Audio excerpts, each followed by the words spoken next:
Hello, Comics Alternative fans. Before we start with the episode, we want to invite all of you to check out our Patreon campaign.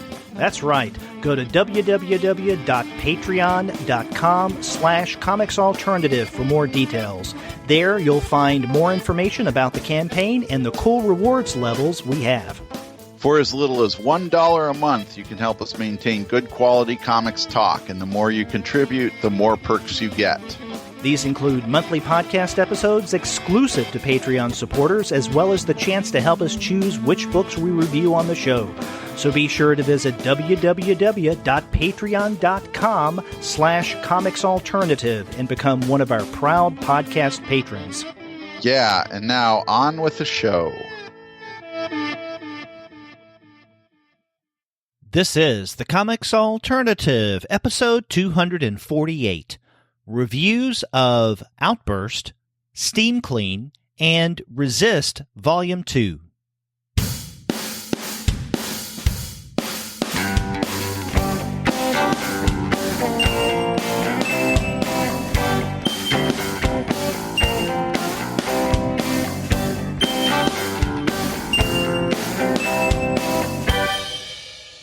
Hello and welcome to another episode of the Comics Alternative. I'm Derek. I'm Andy, and we're two guys with PhDs talking about comics. And this week we're going to be looking at three recent titles. We're going to begin with Pieter Coudyzer's Outburst. After that, we're going to look at Steam Clean from Laura Ķeniņš. And then we're going to wrap up with the second volume of the freebie newspaper, Resist.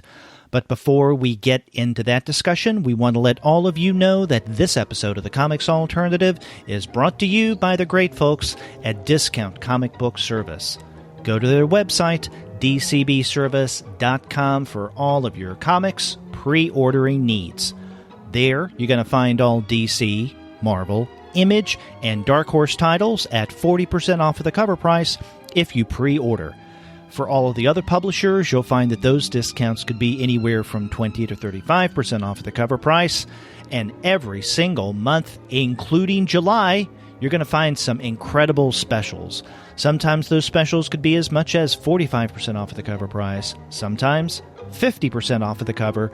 But every now and again, you can find discounts that are even more impressive than that. That's right, and this month, as in every month, they have a load of bundles that you can take advantage of to get a deeper discount on multiple comics from the same publisher than you might get if you bought those comics individually.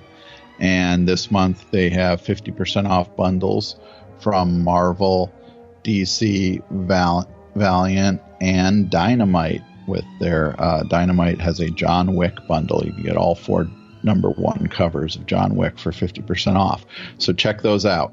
That's right. Great discounts every single month at Discount Comic Book Service. Head over to their website, dcbservice.com, right now. They'll take care of all of your comics pre-ordering needs. And after you do get your comics there, please be sure to send them an email and tell them that the two guys with PhDs sent you. That's right. Andy, we have a lot to discuss in this week's episode, but before we get into that discussion, I want to say a really big thank you to the good people at Red Pegasus Comics. They are the ones who provided you and me with the latest volume of Resist. And in fact, from what I could tell, it was the place closest to me where that was carrying Resist. Huh. So you tracked them down. They had it. They had the previous issue, right? Yeah, they carried the last one that came out back in the winter. Although it was interesting when I went to the resistsubmission.com website, because they do have a list of the various shops around the country that have ordered a case or more of Resist. Red Pegasus wasn't listed back in January, but it was listed this time around, and it was the only one anywhere close to me. And so I want to thank the owner of the shop, Kenneth Denson. I didn't have the pleasure of meeting him, but I did meet his colleague, Gabriel Mendez, a really nice guy, and he saved us a couple of issues. And I went down a few days ago to get them, and then I mailed you yours. So this is a really nice shop. I had never been to Red Pegasus Comics before, and I have been to most of the comic shops in the greater Dallas area. I didn't even know about this one until I checked them out on the Resist website. So for those in the DFW area, if you don't know about Red Pegasus, definitely go down there and check them out. It's a really nice shop. It looks like it's in an old house that they turned into a comic shop. So it has a kind of a homey, intimate feel to it. And they're located at 208 West 8th Street in Dallas, Texas. That's in the Oak Cliff area. And definitely go by if you're in the area and say, hey, the two guys with PhDs recommended we come by.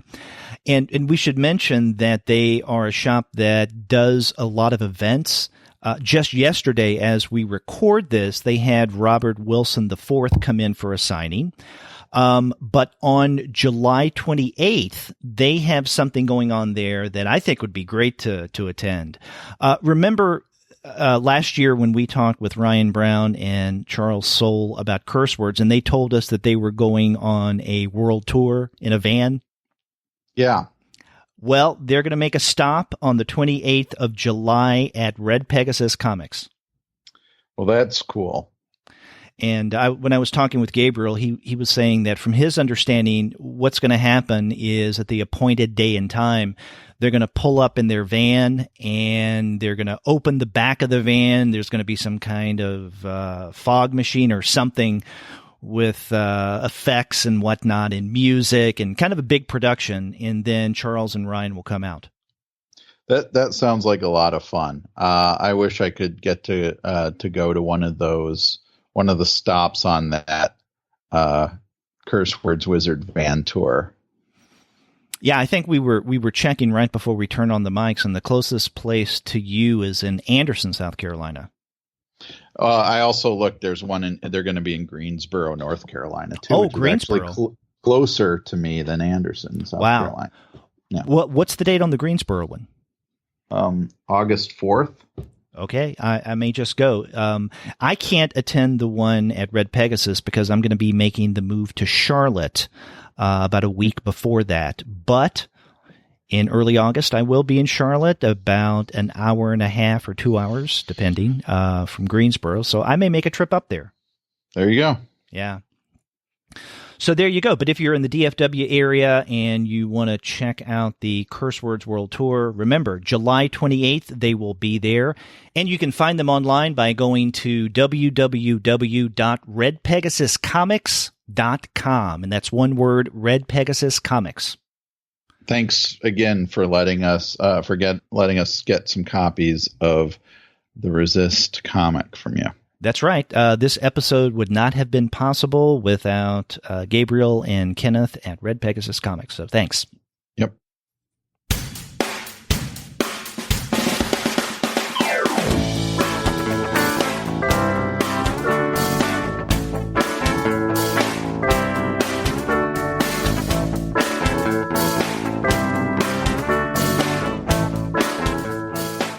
So let's jump into this week's review, and we're going to start with Pieter Coudyzer's Outburst, and this came out just last month from SelfMadeHero. And had you heard of Pieter Coudyzer before this? No, I hadn't. Now, where is he from again? He was originally from Ghent. Yes. So in the Flemish speaking area of Belgium. That's right.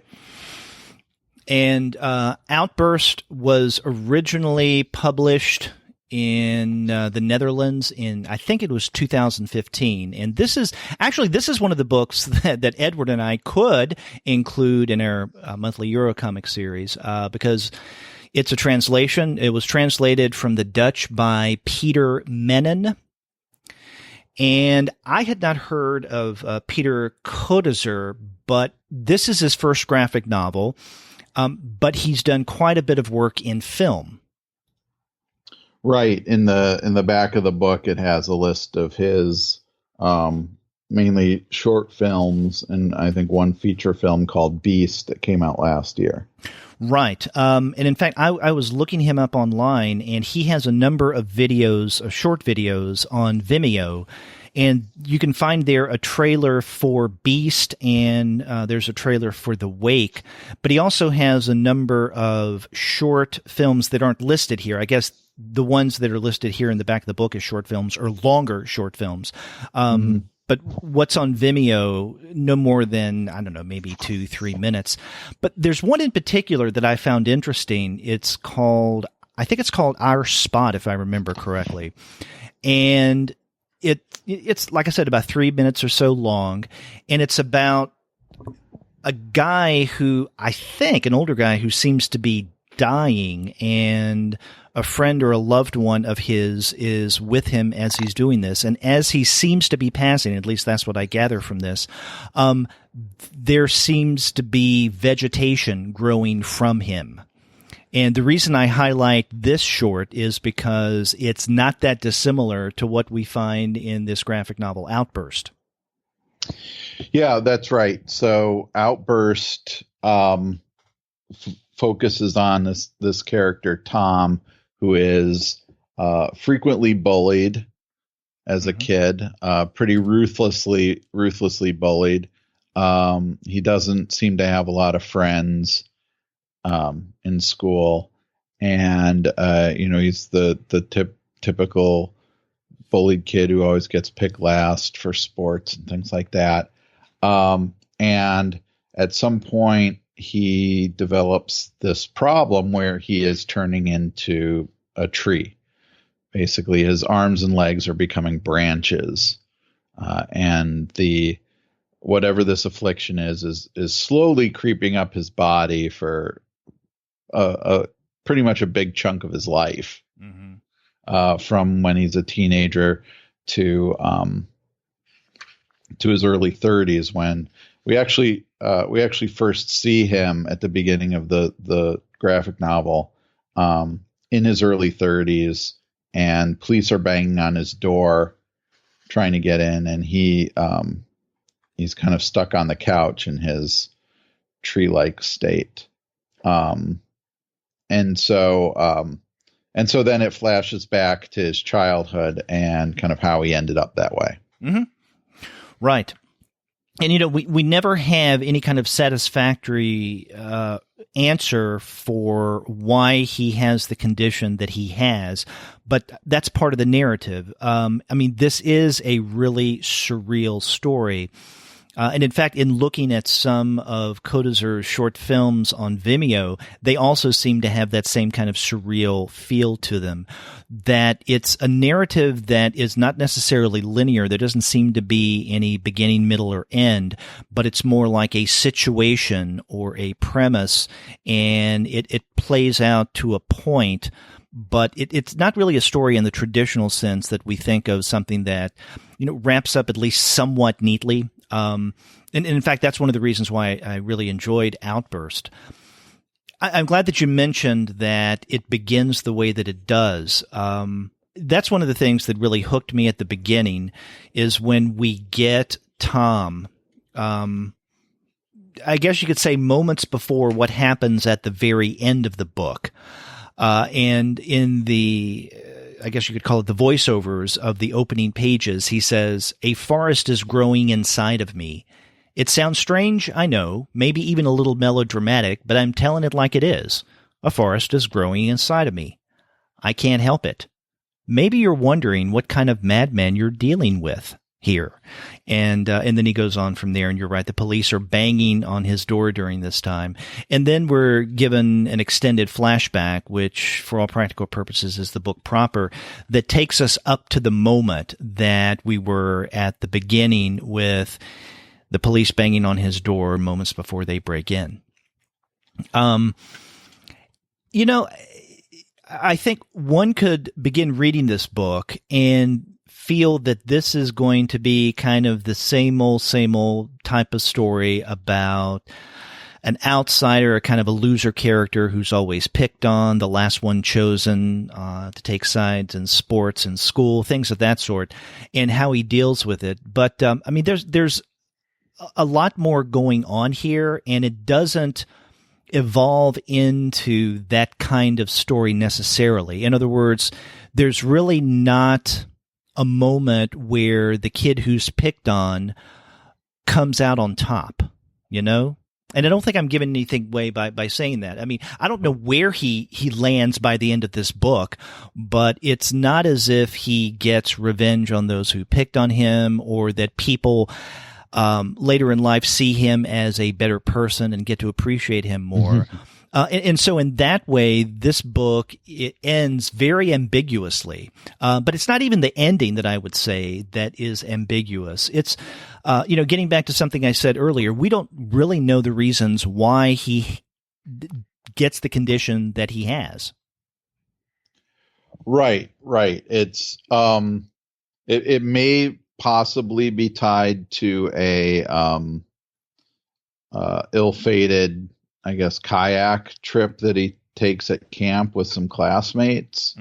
That does seem to be where some things start. But, when you talked about surrealism at the beginning, or describing this as surreal, it feels like it also has a bit of a magical realism quality to it, where, like magical realism, the kind of abnormal or supernatural event that occurs doesn't get an explanation.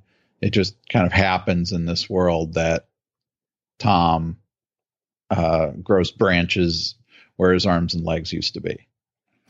Yeah. I think that the term magical realism would fit for Outburst. And it's interesting that you described it that way.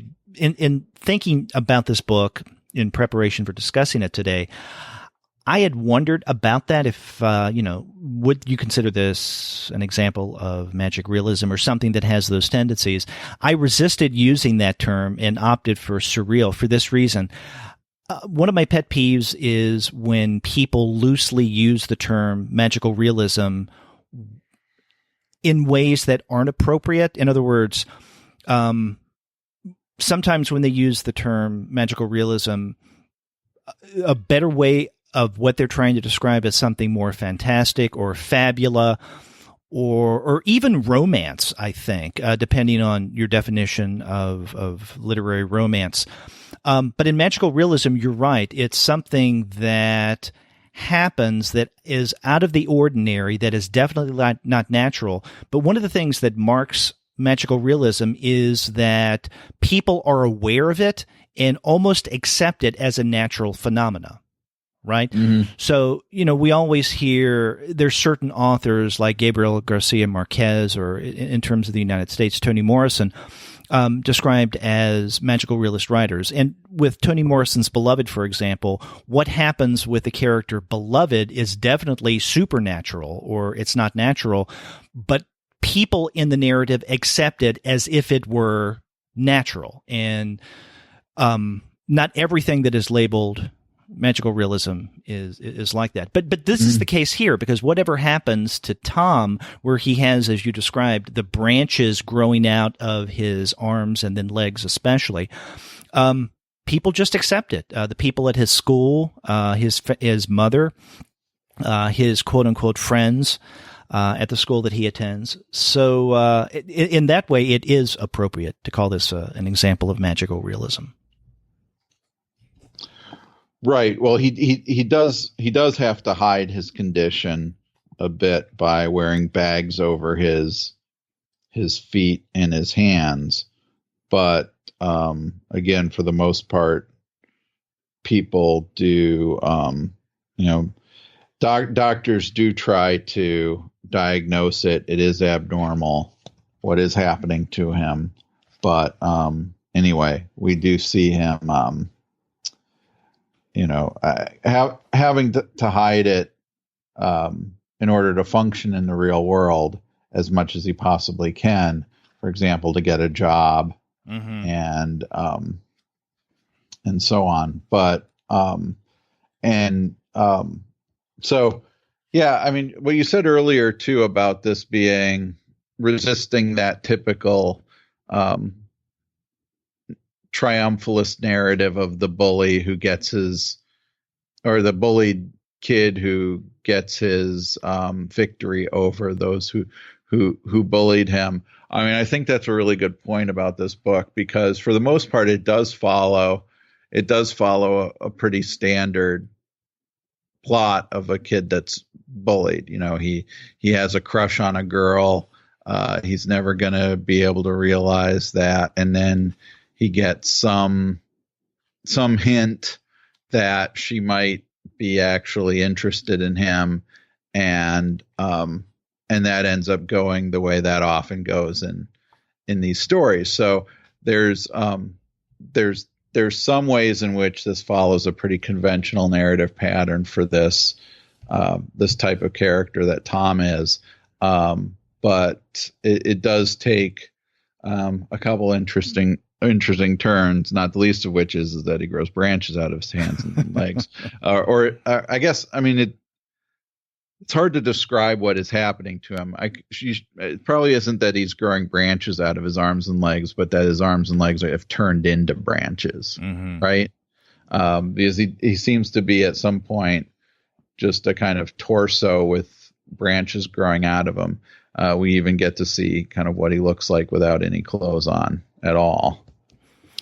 Right. And where this occurs, and you mentioned this earlier, is somewhere around that fateful kayaking trip that he takes with his class. Now, on this outing, everyone in his class goes to this point on a river, and everybody pairs up, except for Tom and then one other student. If he's the least popular boy in class, the other person is the least popular girl in class.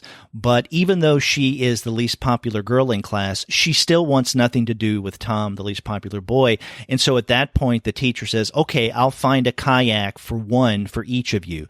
And so Tom goes by himself in a kayak down the river, is teased by a couple of boys who were giving him a hard time earlier, and he gets lost and eventually ends up in a place where he takes a rest, loses the kayak, and as he is resting in this area, something happens. We don't know exactly what, but it seems to be that something occurs at this point that he's infected, he is influenced, or however you want to describe this. It's after this point that his appendages become more branch-like, and his condition starts to manifest itself. It's also after this point that, I think immediately after this class trip, that he's in an art class, and everyone's doing illustrations or some kind of art project, and Tom is trying to draw a nature scene, and he does it very realistically to the point that the teacher is so impressed by it, he points it out in class, and then Tom is so proud of it that he puts it up in his room, which becomes significant given what happens at the end of the book. And so whatever happened during that kayaking trip, that's also linked to this crush that he has on this girl, Ari, in interesting ways. Whatever happened at that point had some kind of effect where it's like becoming one with the natural world, or he becomes empathic in certain ways to the world of nature, to where he becomes nature itself and less human, at least human as we would normally define it. Yeah. So, I think we've done a pretty good job of describing the narrative of this book, and I think anybody who is interested in that sort of narrative might want to check it out. I think that Coudyzer's art too is also worth noting, because I think he especially makes the branches that are coming out of Tom look pretty creepy. They don't clearly take the place of arms and legs. They are more kind of literally, pointy branches in clumps that are coming out. that are coming out of him. Plus, he draws leaves really well. Oh yeah, I think in a very kind of textured way. So there's and along with that, the kind of muted color palette of this whole book is basically greens,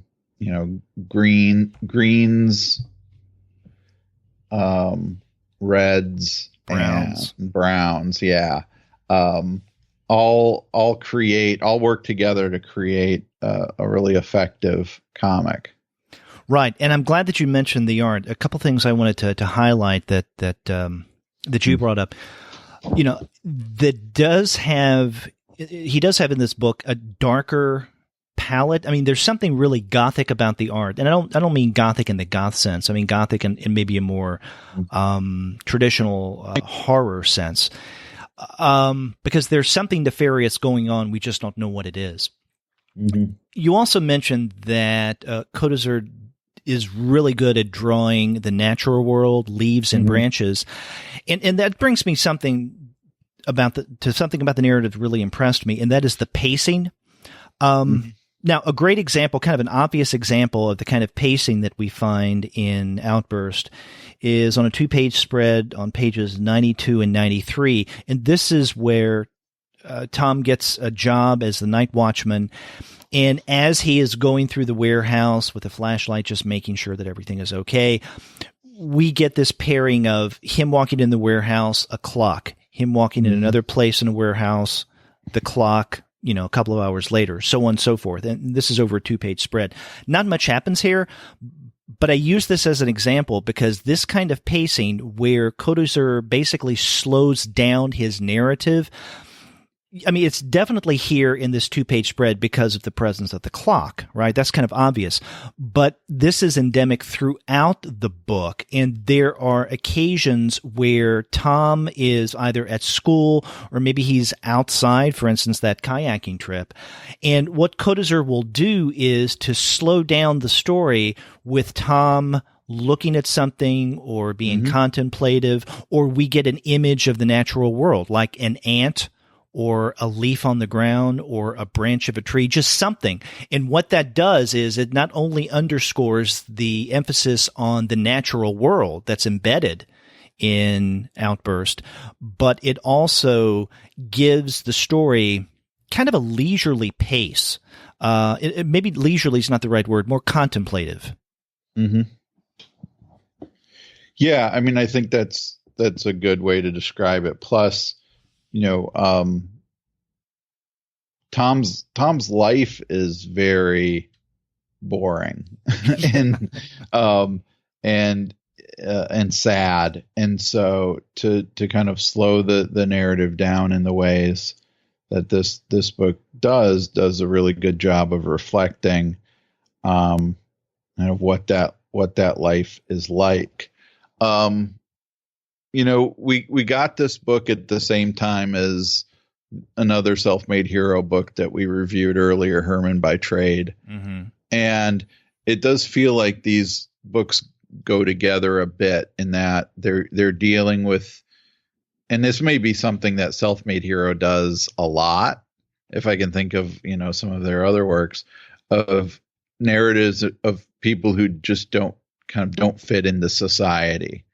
And they're outsiders, they're outcasts, they're disaffected, and something happens to them that kind of externalizes that outcast state. That's an interesting point. I hadn't thought of it in that way. I don't know if it's those kind of stories that seem to interest the people at Self-Made Hero, or if it's the kind of comics that they tend to publish that seem to have this tone. Right. And from what I can gather, the vast majority of the things that Self-Made Hero publishes are either translations from, let's say, European or continental comics or graphic albums, or graphic novels or albums that had been published in the UK and then later are made available in the United States.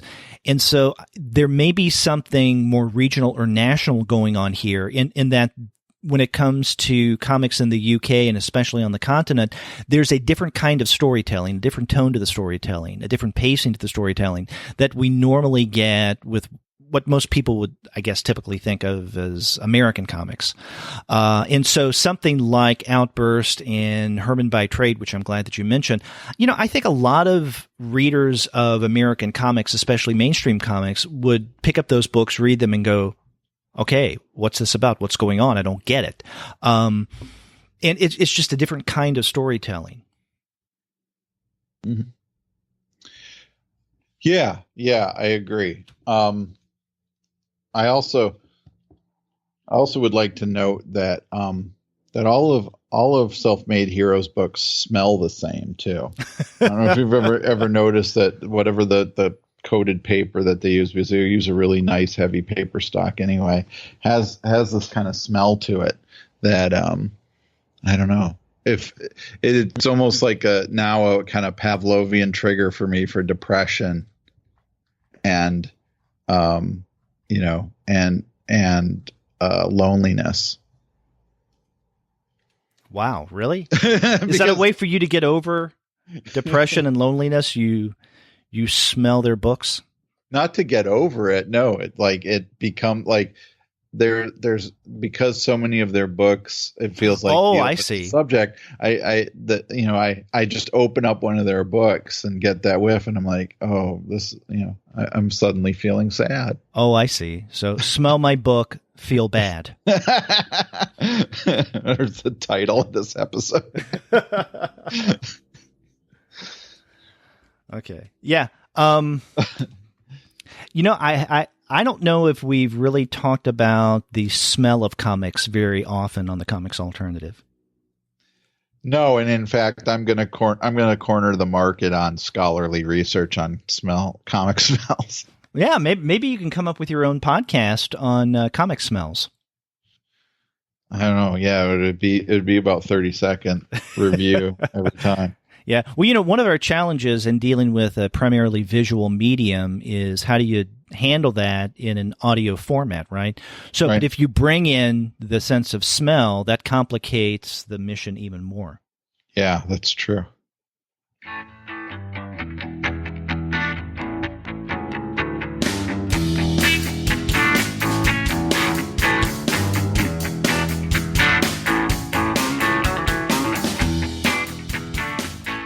You want to move on to the next book that we're going to be discussing this week?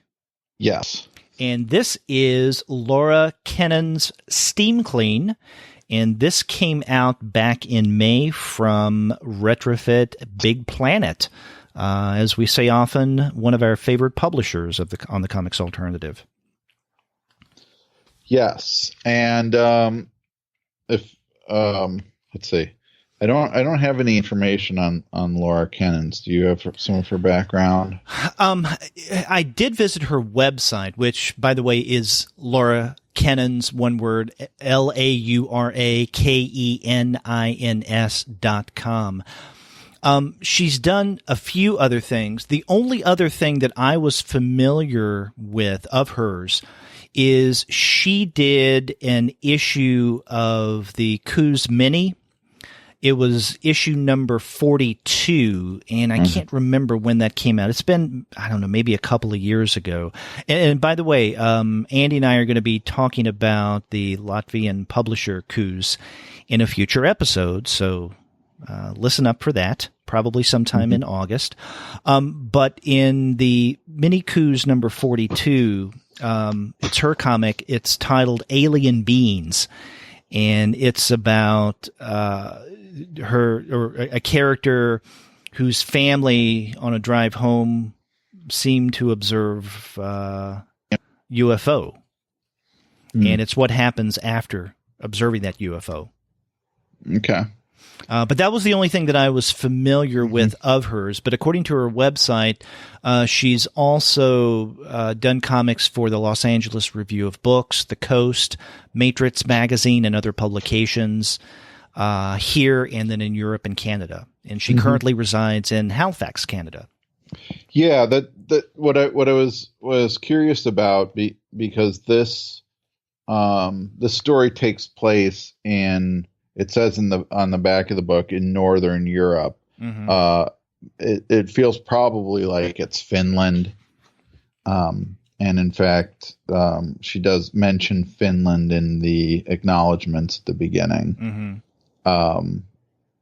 And so basically the plot of this short comic is that a group of women have gotten together for a sauna party that is exclusive to women, and each of them is kind of dealing with different issues that are related to gender, and they come into conflict with each other, in fact, in the sauna over some of these issues. Mm-hmm. And, you've done a good job of capsulizing the premise of Steam Clean. I mean, that's basically what it's about. So it sounds relatively simple, but there's a lot that goes on in this book. Mm-hmm. And I couldn't help but think of the film My Dinner with Andre. Mm-hmm. After I finished reading this, because in My Dinner with Andre, you basically have Andre Gregory and Wallace Shawn getting together to have dinner. They have a conversation, and then they go home. And that's basically it. Mm-hmm. So if you're looking for action, that's not the movie for you, but the quote-unquote action of the film is in the conversation. And something very similar is going on in Steam Clean, where you have this group of women, many of whom don't know each other before they get there. It seems like they arrive in pairs for the most part, friends or former lovers. But then once they're there, they start interacting each with the other, and they start sharing their stories about experiences as a woman or gender identity in a variety of different ways, as it relates to men and other women and otherwise. And it is the contours of the fabric of the conversation that is where all of the action is. And so it's within this sauna, or maybe sometimes literally outside of the sauna when they take a break, that everything is taking place in these conversations, and it's how the people interact. And then once they go home, I mean, that's it. The story is over. Yeah, right. I would even add, when you talk about the gender issues too, we should also add that there's one character who identifies as non-binary, right? And that character also is in conflict here, because they don't know whether they belong at a women's event, a women's only sauna party, right, or not. And so that becomes part of the discussion as well. So there seems to be characters who are kind of the way some of these discussions take place. There are spectra of positions in relationship to gender, in relationship to gender issues like sexual harassment and romance and things like that go on in this comic. Plus, there is also a supernatural element that is injected in here as well, because one of the women, if we're talking about kind of the spectrum of female and types running from non-binary to whatever the other end of that spectrum would be, we do have a goddess, a literal goddess, who has shown up and is manifesting herself on Earth with these other women, and she even explains just how, within this mythology that she exists, there isn't clear cut, binary, heterosexual, homosexual relationships and things like that. Right. And, I think you've put your finger on two of the characters in this short comic that really stand out. I think, all the characters are important. But fairly early on, we're introduced to this non-binary figure, and they tell us at the very beginning, when they're talking to their friend, I don't belong. They used to be a woman, but they're in the process of transitioning. And I think the top half has changed, and they just don't feel that they fit in here. But their friend and then others that they meet say to them, no, you do. This is, kind of an open place, and, tell your story, share your feelings, which is what happens. And so that's a standout character. But yeah, the more fantastical element here is this mythical, I guess, representation of either Finland or the Scandinavian character. And when we first see this goddess, she's dressed in, I guess, what could be considered typical Finnish or Scandinavian garb. I don't know what you call the headdress, the cap, the cape, and all of that.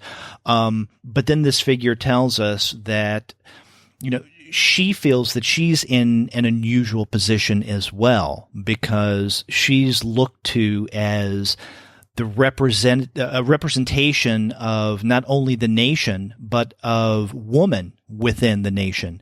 And that puts undue pressure on her that she doesn't want to carry that kind of burden. And another part of her that becomes fantastical, it's with this mythological figure that we get, I don't know how you describe it, these demon-like characters that every now and again kind of emanate from the steaming rocks. They seem to be associated with her, the goddess. Right. Yeah. And I don't know, it's never explained, and nor did it ever need to be, what these demon-like characters are, what purpose they function as. I don't know. But it does lend a lighter tone, I think, to this story, right? Because as these women are telling their stories and sharing their experiences, I mean, this is all heavy stuff. But then occasionally in the narrative, you'll get these demon-like figures or wisps or whatever you want to call them.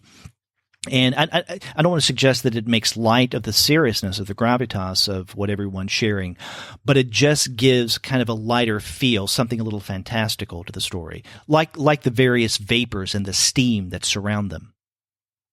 Right. And I would suggest also that Ķeniņš's art is perfect for this kind of story that deals with steam, because there's kind of there's kind of a lightness to her art that lends itself well to the subject matter, the setting especially. Yeah. No, is she using like colored pencils? That's what it looks like. And I know in her book for the Kus Many Alien Beings, it's a very similar, it seems the exact same art. And I thought that it was colored pencils. Yeah. Yeah. My only issue with her art is that she tends to draw the characters' faces too similarly. And while she does try to make a distinction in terms of their hairstyles, especially between them, I occasionally was getting confused as to who the different characters were at given times. Yeah, I didn't think of that as a liability, but like you, I got confused at times, and I kept having to flip back and forth to get straight. Okay, now, is this the same character that I think was introduced at the beginning, or did this character come in later? What was the color or the shape of the hair or the style of the hair of this one? So having to get things straight, you're right, was a little challenging at times. But I that really did detract from the story for me, at least. Yep. Yeah. And this is good. This is like, in many ways, most Retrofit Big Planet comics are.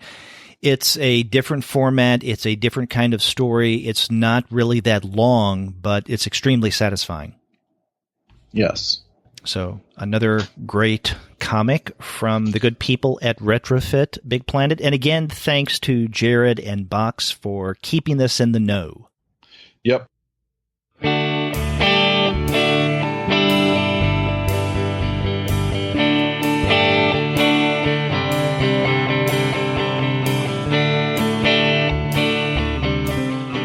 And that brings us to the last title that we're discussing this week, and this is the second volume of Resist. As with the first that came out in January, this one is edited by the mother-daughter team of Françoise Mouly and Nadja Spiegelman. Yes. And unlike the previous volume of Resist, which was a tabloid or newspaper-sized comic, this one is still on newsprint, but it is more of a traditional comic book size, just pretty thick. Right, stapled in the middle. Right.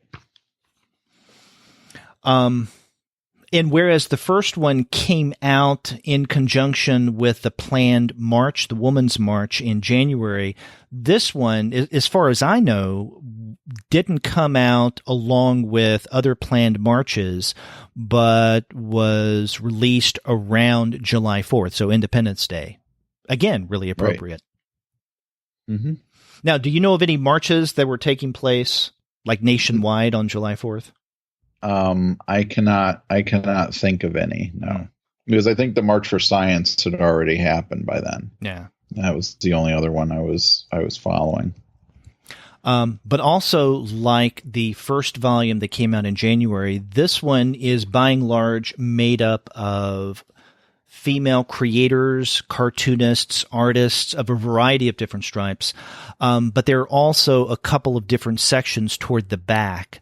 So there is maybe I think a 2-page section called Gender Isn't Binary that includes several comics or cartoons that deal with that topic. But then there's also a section at the very end called The Man Cave. And I didn't fish out my first volume of Resist to compare, but I think that the Man Cave section, which includes, male cartoonists, it's longer in this volume than in the first, isn't it? I think it might be hard to gauge because of the way the books are formatted. Mm-hmm. So 2 pages of the Man Cave here would be 1 page in the other book. Yeah, that's a good point. But yeah, there's a lot of there's an enormous amount of stuff in here. Mm-hmm. A lot to try to cover, I think, in a review. And again, like the first one, there are 1 panel or 1 page, what we might consider like political cartoons, mm-hmm. Or even just illustrations or posters, and then multi-panel narrative comics, and in some cases even multi-page comics. Right. Yeah, and most of them are no more than 2 pages long, but there are a few comics in this volume of Resist that are longer than a couple of pages. I know one mm-hmm. is Roz Chast's contribution, which is early in mm-hmm. this volume, and then another one is Cathy Malkasian's The Last of the Dinosaurs. That is a 1, 2, 3 pager. Yeah. Speaking of, I mentioned Roz Chast and Cathy Malkasian. Those are a couple of names that I recognize, and there are a variety of female and even male creators whose names I recognize or works that I recognize here. But as with the first volume, the vast majority of the contributions here are from contributors that I've never seen before, even if they have published comics in a variety of venues. I didn't know about them. And for some of the contributors of this one, just as with the first again, these are people who have contributed something maybe for the first time. This is their very first publication. But there are a variety of artists and cartoonists who are fairly well established that we're just not familiar with, who get exposure in Resist. Right. So I think you kind of laid out what the spectrum of creators are in here, from kind of some of the best known creators in comics, like Roz Chast and Dan Clowes in the back, to first timers. Even I think there's a couple of high school students in here who are getting their first publication out of Resist. So that, I think that's one of the appeals of this book, right? And of the first version too, that that you have that.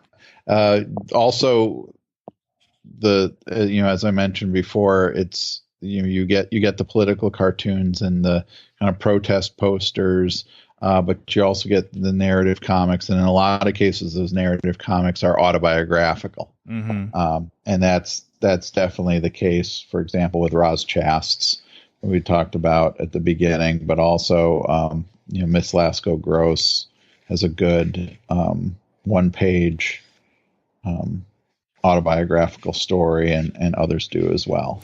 Right. Yeah. I'm glad that you mentioned that, because I would say that the majority of the contributions here are overtly political in nature.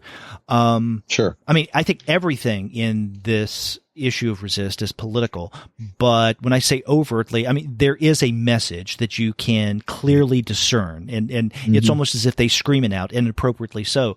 But there's some contributions that or either autobiographical or even otherwise, where the message is a little more subtle. And you've highlighted a couple of those, Roz Chast and Miss Lasko-Gross. But another one of my favorites of this volume of Resist is by Pénélope Bagieu, her biography of Georgina Reed, and the title of this is Georgina Reed, Lighthouse Keeper. And this is a biographical comic, and again, one of the longer ones in this volume of Resist. And it's about a woman who really, there's nothing about what she did that is overtly political. But the subtitle of the piece, Lighthouse Keeper, she's someone who was an activist in the broader sense of the word. And it's the story of how she, Georgina Reed, and her husband helped to fight the erosion of a lighthouse that was, where is this lighthouse? In Montauk. On Long Island. And it's about the kind of work that she does in terms of landscaping that she had practiced on her own property, and how she almost single-handedly saved the Montauk Lighthouse in Long Island.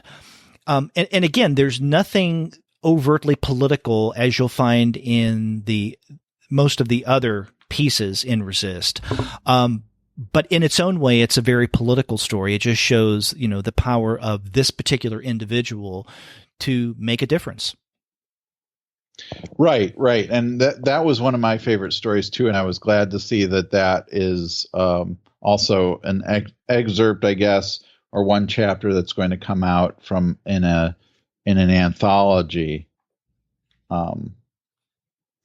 that is going to be about women like Georgina Reed. Mm-hmm. Yeah, one of the things that I really do appreciate that Mouly and Spiegelman do in these Resist publications is that they give context about who the creators are, what they've done, and sometimes even lighthearted personal information about not only where they live or what kind of work they do, but even some of their likes or habits or dislikes. Right. Sometimes even quotes are included, and that adds kind of a lighter, more personal tone. But it gets back to something that you underscored earlier, and that is the democratic tone of Resist, right? Where you have established creators like, Roz Chast or Daniel Clowes, and even Art Spiegelman himself has a couple of contributions in here, alongside people who are submitting and publishing something for the very first time. Right. It's a great mix. Mm-hmm. Yeah, I'm sorry. I was looking up that there's no page numbers in here, so it's hard to figure things out. But that Georgina Reed piece by Pénélope Bagieu is coming out in a collection called Brazen Rebel Ladies Who Rock the World. Mm-hmm. So I'm glad, and that like you said is one of the longer pieces. Another longer piece, I guess it's only 2 pages, but nonetheless, by a creator that we've talked about recently is Glynnis Fawkes' Free to Be You and Me. Oh yeah. And Atalanta. And this is one that I liked because it falls under, I think, a category that you talked about that's much more kind of subtly political. And Fawkes, who is probably, I guess, around, within our age group, talks about how Free to Be You and Me, the record that Marlo Thomas and friends put out, how fondly she remembers that, and then finding a copy of it later on and playing it for her own children made her realize just how much it did really influence her sense of gender identity, especially. And I don't know about you. I don't know if because you're a few years older than me, but did you have Free to Be You and Me played when you were in elementary school? If I did, I've completely forgotten it.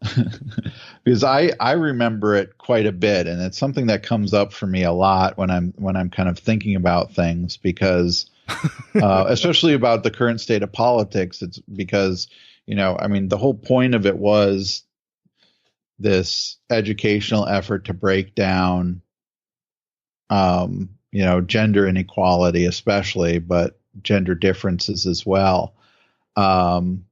And I don't know if it, I just wonder just like how much it did really work on my generation. Fawkes remembers it really well. I remember it really well. There were 2 things I remember distinctly was, what was it? The football player Rosie Greer sings "It's All Right to Cry" on it. I think that's right. And then there's a little skit with Mel Brooks, and I can't remember who. It might be Marlo Thomas is the female character, but they're both babies, and they haven't quite yet figured out what their gender is.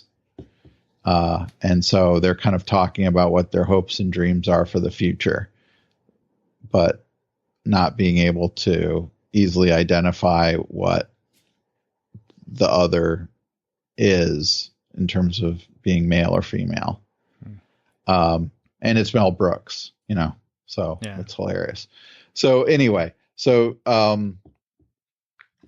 Fawkes is remembering this and realizing that this had an influence on her when she was younger. And, again, like I said, that led me down this nostalgic path, but also made me think about what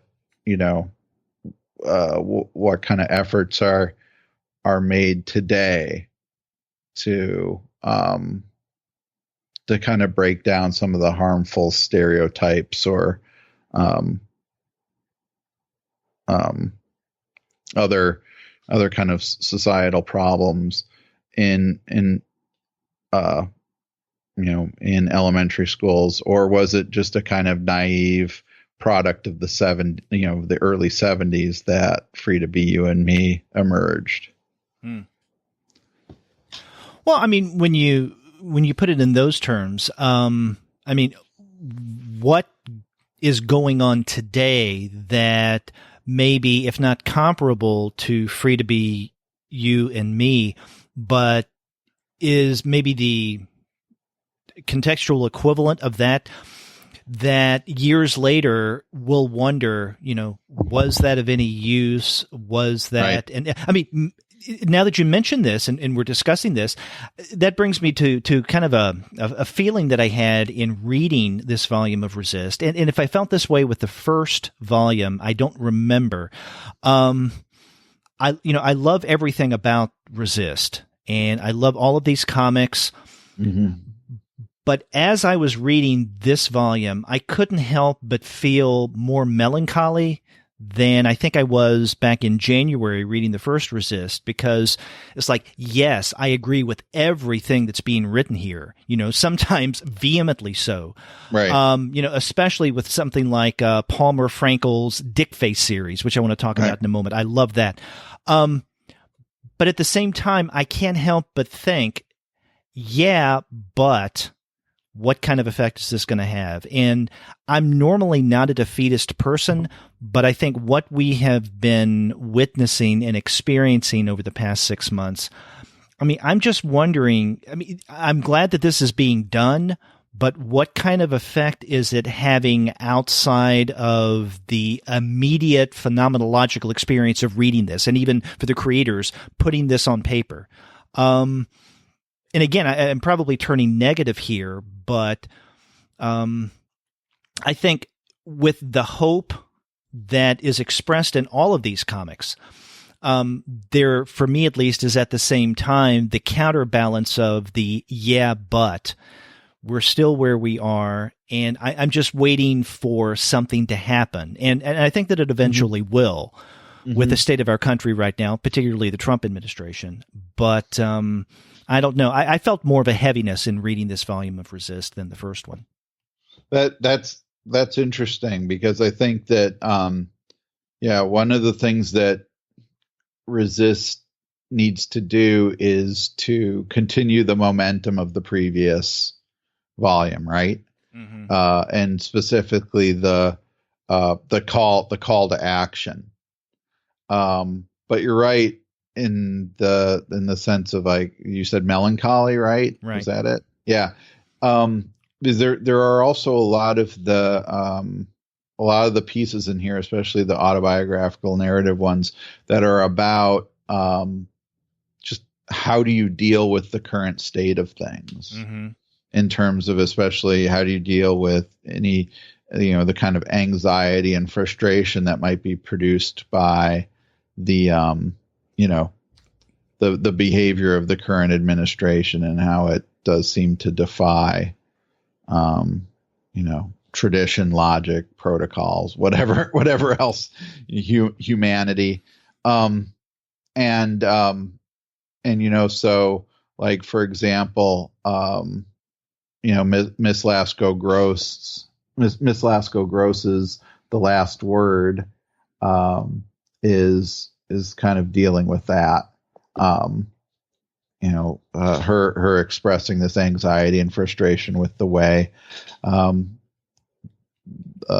just all these different pronouncements and policies that are coming out of the administration, and it ends with her kids saying, "Will you stop talking about politics?" and calling her an asshole, which is what she's been calling the president, or that her husband is, right, Kevin. So Kevin, yeah. So I think that there's kind of, there's multiple lines that Resist follows, and the big one is, like I said, maintaining this momentum, but there's also going to be a need for a kind of ongoing, how do you keep on dealing with this? Right. Especially if things aren't changing, or at least not changing for the better. And so some of this stuff in here can be empowering and inspiring and motivating. But other things, I think, are definitely trying to capture the ongoing nature of the political situation that these different creators are experiencing.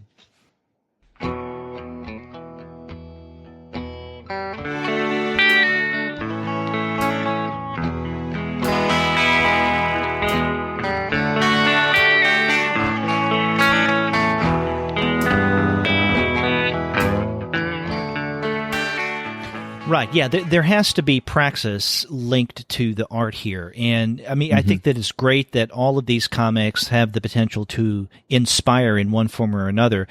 The more negative part of me just wonders how this and other efforts to inspire protest and resistance will translate in very practical matters, such as the voting booth, right?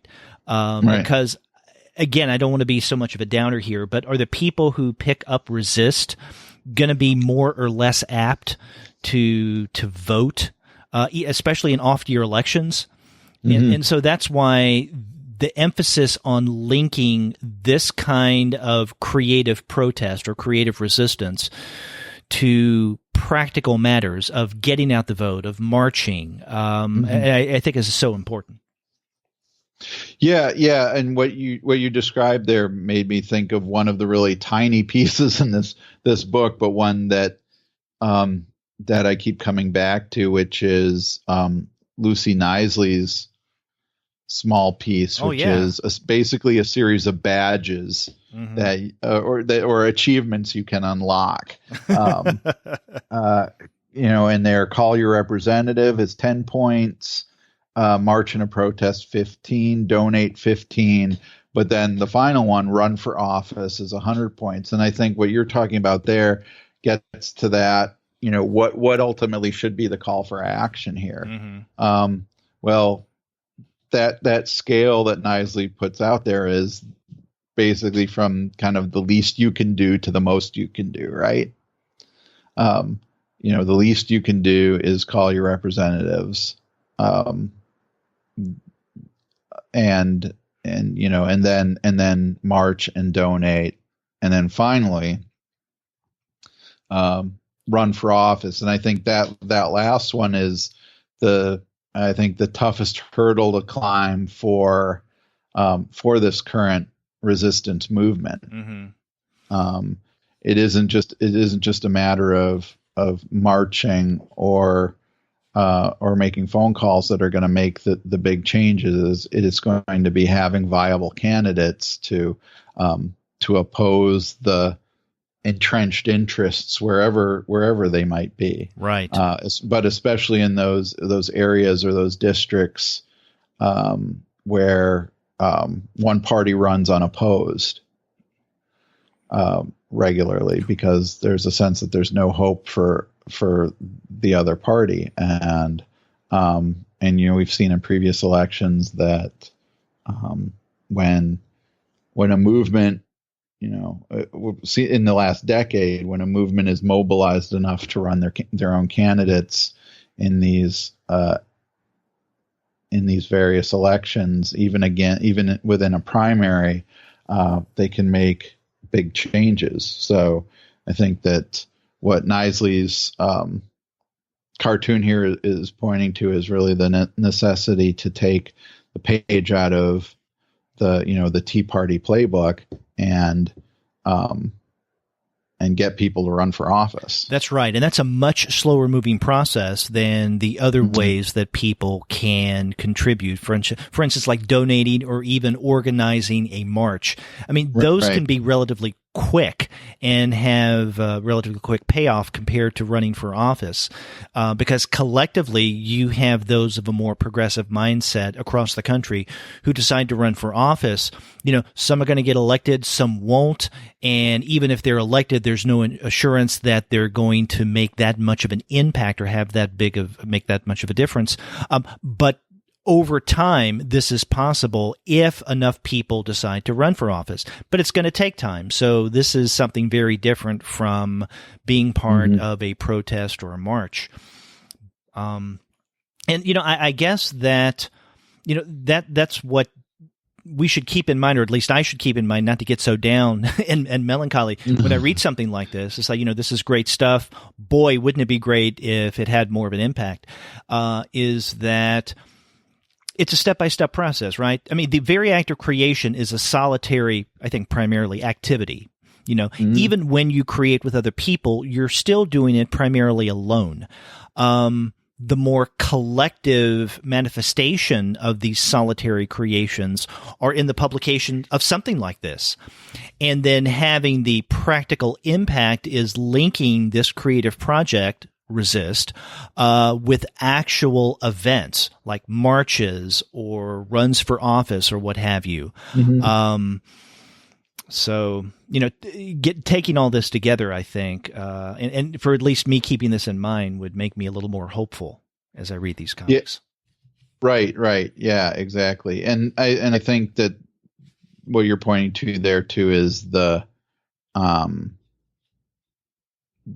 fact that something like Resist or the creative activity that goes into the works that appear in Resist are just one step.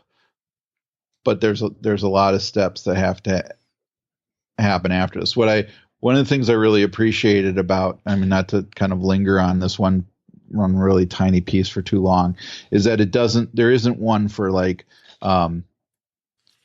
share an opinion piece on Facebook or express your outrage via social media. You don't get any points for those. And my point with that is that again, there's that this lays out this progression of important activities that need to take place, but one shouldn't feel complacent about what one's doing, because there is only so much that that calling representatives or protesting or donating can do, or creating something for something like Resist, even though it's incredibly valuable. We have to think that the vast majority of people reading Resist are people who are already, are already a part of the choir, right? They're already engaged and on this particular side of the political debates and fights and so on. So part of Resist can be just kind of making people feel better and reinforcing that they're not alone, but there needs to be a push forward. And I hope if Resist is continuing, and I think it is, that it moves more and more towards, kind of at the kind of advocacy of what can I do? What can the individual do to make things better? Yeah. Rather than the kind of cathartic release of having, I don't know, vaginas with teeth grabbing back. Yeah, exactly. And there's a lot of that here. President. Yeah. Yes. In one form or another. Which is good. It's valuable, but what's the next step? Yeah, exactly. Let's talk about some of the contributions that we haven't gotten to yet. I know I mentioned this one a moment ago in passing, but contribution, I guess we can even call it a triptych, that I particularly like is Palmer Frankel's Dick Face series. And this comes in the first part of this volume of Resist. And Frankel is a contemporary artist living in Los Angeles. And these are, I guess, paintings. And according to one bit of information under the Mike Pence painting, says that the Dick Face series came to her in a recurring dream about men. And what these three paintings are in the Dick Face series, and there's one of Paul Ryan, there's another of Ted Cruz, and a third of Mike Pence. They are images of these men, and their noses are penises, and they're drawn for the most part in kind of a strange, fantastical, unflattering, and highly telling way. So, for instance, Mike Pence is drawn with a dick on his face as a nun. Ted Cruz, again, with a dick for a nose. He has ram's horns on his head, but he looks like he's in a schoolgirl outfit or something like that. And then Paul Ryan has a weird-looking tie on, and the appendage hanging from his face that's supposed to be his nose is probably the longest of all, which I think says something about him and his relationship with the Trump administration. Yes. And so I particularly like that. Which ones that we haven't discussed yet kind of stand out for you? I don't know. I kind of hit on, I think, the big ones that I liked. We were focused pretty heavily on the women creators that take up probably 3/4 of this book. Mm-hmm. You know, in the man cave. There were, I think there's a one page piece that I thought was really, really moving by Hertz Allegrio, mm-hmm. Who was originally from the Philippines, and it's a picture of a mother and two children crying and hugging each other while outside their window ICE agents are taking away a group of men. And it says, the new administration's policies bring to mind a night 14 years ago. I remember being woken up in the middle of the night by loud knocking, my mother crying, and the realization that I would never see my father again. I mean, that is a really effective piece in putting a human face on the, the deportation policies that are currently being enacted. And so I was really moved by that one. And it's a fairly simple one. Go ahead. Yeah, no, I'm glad that you mentioned that. There's something about this issue's Man Cave section that proportionately I recognize more names in the Man Cave section of the creators here mm-hmm. than I do of the number of women's names that I recognize and art that I recognized in the first 2/3 or 4/5 of this volume of Resist. So I'm familiar with most of them, but those that kind of stood out to me are from creators whose work I did not know before, who I didn't recognize. Mm-hmm. And one of those is Allegrio that you just mentioned, this piece where, about never seeing the father again. That was a standout for me in the Man Cave section. Another one by a creator that I didn't know that I think is a standout in the Man Cave section is The Grasshopper and the Who Cares by George Porteous, a Chicago mm-hmm. Cartoonist. And so, that's an interesting take on the grasshopper and the ant, preparing for the long mm-hmm. winter in certain ways. And not to say that those creators whom I recognize, like Robert Sikoriak or Daniel Klaus mm-hmm. or Peter Cooper, not that I didn't enjoy their stuff. It's just that, I did, but theirs didn't stand out to me like Allegrio or Porteous's did. Mm-hmm. Yeah. One that I had a good laugh at in the Man Cave section is Andy Singer's one panel political cartoon of a guy embarrassingly walking out of a XXX theater, and women are protesting that life begins at erection and masturbation is murder. I appreciated that. Right. Yeah. Yeah. That is one that I liked as well. Yeah. So, and in fact, a lot of the Man Cave ones are just like one panel or one like quick image pieces. Mm-hmm. So anyway, there's an enormous amount of variety here. I wish, there's a lot of ways I wish we could cover, everything, go piece by piece in here, but that would be really unwieldy. Right. Another one that I want to mention that stood out to me is we don't know who created this one. It's anonymous, And I don't know if this one has a title, but I'm calling it "I Sent Pence, Trump, Ryan My Period Blood." Right. And you can too. And so basically what this is a one-page piece where you can actually clip out a part of it and fill in like the blanks and send it to, I don't know, a government official. You can include a used tampon pad, menstrual cup, or semen, parenthetically after that, because I have a penis and sexist policies harm me too. So who knows? I may cut this out and send somebody something.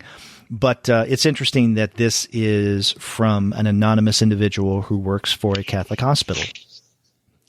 And she says, and they quote her here, "From experience, pads are easiest to mail." Yep. Yeah. One other one I wanted to at least get a chance to mention is the great Carol Leigh and her strip Pie in the Sky. Oh yeah. Which involves little Red Riding Hood and the Incredible Hulk going for a walk while the big bad wolf is on a soapbox,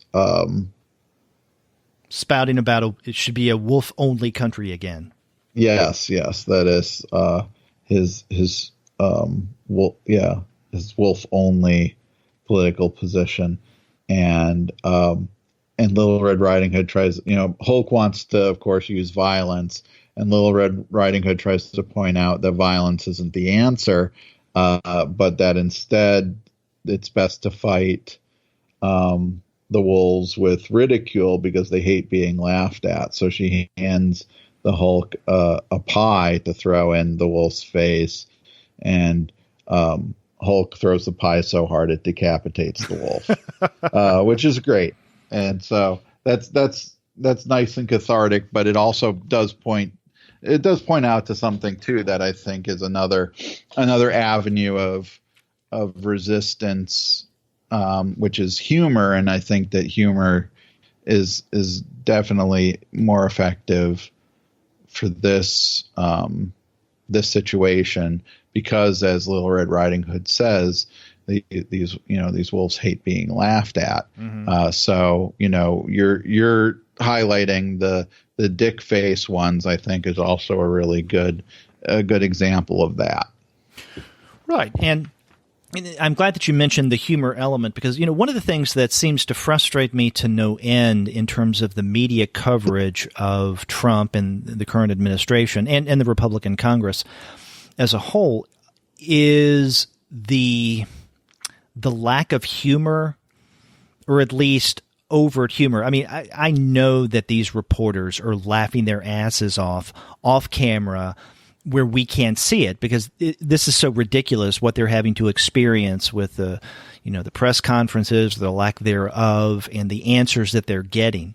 I don't know. I would just think that it would be much more effective, albeit a little unprofessional, if reporters would just start laughing whenever they get the kind of responses that they do from the White House or from congressmen. And that seems to me would have much more an effect than the kind of questions that they're asking and, rarely get adequate answers to. Right. So we need more laughing at the press conferences. Pointing and laughing. Yeah. So, another great volume of Resist. And if you can get to a local shop where you can get a copy, definitely do. If you go to the Resist website, and I believe that's resistsubmission.com, correct? Yes. Yeah. And then there is a page that lists the shops that have ordered this. And so if one is near you, you can go there and get a copy. And, your local shop may have a copy of Resist, but they may not be listed online. So definitely call them up and ask them if they have Resist. Yeah. And check out the website for other ways to find the book or even get involved in distributing it yourself. Right, or even submitting. Yep. To a third volume of Resist.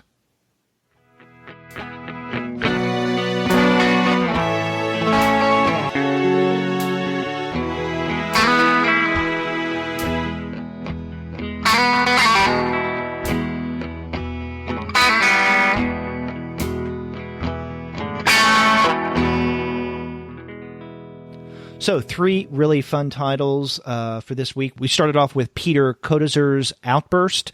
After that, we looked at Steam Clean by Laura Ķeniņš. And then we wrapped up with the latest volume of Resist, edited by Françoise Mouly and Nadja Spiegelman. Great stuff. Yep, all three good books I recommend. If you want to find great comics like this, then you should head over to the website of our sponsor, which is Discount Comic Book Service. Go to dcbservice.com. They'll take care of all of your comics ordering needs. And, maybe with the next Resist, DCB Service should request a ton of copies, and they can send them out in all the orders that they send out. Well, that would be interesting if they did that, wouldn't it? Yes, it would. But whether they do or not, definitely check out dcbservice.com for great deals. And after you do get your comics there, get in touch with us and let us know what you thought about this week's discussion. If you go to our website, comicsalternative.com, you'll find that you can leave us a message online via SpeakPipe. Or you can call us the old-fashioned way by picking up the phone and dialing 415-3-COMICS. That's 415-326-6427. That's right, or you can get a hold of us by email. We are 2guys@comicsalternative.com, and we're also available individually. I'm Andy at comicsalternative.com. And I'm Derek at comicsalternative.com. And we also have our Twitter feed, which you can check out at the number 2 guys with PhDs. That's right. You can also find us elsewhere on social media, such as on Facebook, Tumblr, Instagram, Google+, Goodreads, Pinterest, and YouTube. You can subscribe to the podcast through iTunes. You can stream us on Stitcher. You can also find us on TuneIn, on Spotify, on iHeartRadio, and on Google Play Music. But you can find every single one of our podcast episodes, as well as the reviews and comics-related commentary that we post on our blog, simply by going to our website, which is comicsalternative.com. That's right. All the ways to get a hold of us. Let us know how we're doing and find out what we're doing. That's right. And we will be back next week with more comics goodness. Until then, I'm Derek. And I'm Andy. See ya.